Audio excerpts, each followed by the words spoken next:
based on what you do as an investor and what you did as an entrepreneur, as a basketball player. What do you say 3 characteristics are really important?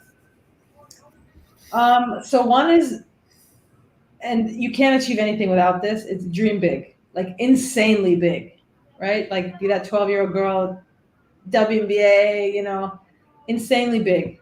And then you create these little mini targets along the way that'll kind of lead you up to it. So you kind of have to have a path. It's not just like winging it. It's literally having these targets in mind that you are constantly seeing, constantly going after. And then those little ones along the way, those little wins kind of make sure that you're on the right path, right?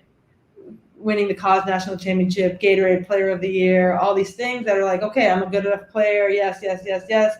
WNBA. So that's kind of the first thing. The second thing I would say is choose your partners wisely, because startups is probably the most stressful roller coaster ride you will ever be on. And you want to be someone that you can. Are we allowed to cuss on this show? Yeah, go ahead. Basically, I'm the type of person that you should work with someone you can say "fuck you" to your face, and then say whatever you need to say in the harshest of ways, hug it out, and then move on, right? And so, like, the ability to really be able to tell the truth, work through it, and get over that hump is that connection. It's very hard to find, but if you find it, it's magical. And the third thing I would say, and I tell this to all my founders, is hire more athletes.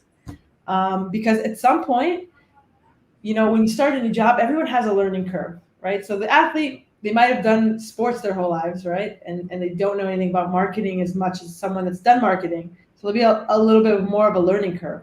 But the second that curve is over and you have an athlete, like if I told you, give me a list of, the top 5, aspects that you would want in a hire. And you would say determination, teamwork, hardworking, a winner, whatever.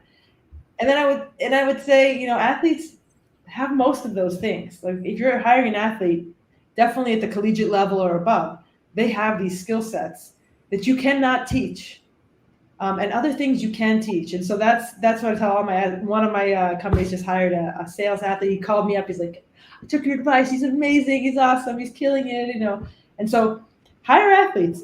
Don't just look at the CV when you're hiring. Like think about the big picture on how they're going to fit into your organization as a person and whatnot, but also allow for growth internally, because you'll be surprised that where people can take you, and it's not always the perfect CV. Especially for younger startups who don't have the capital to hire these hundreds and $300s of thousands of dollars of hires. Think outside the box, and athletes is definitely a good place to start.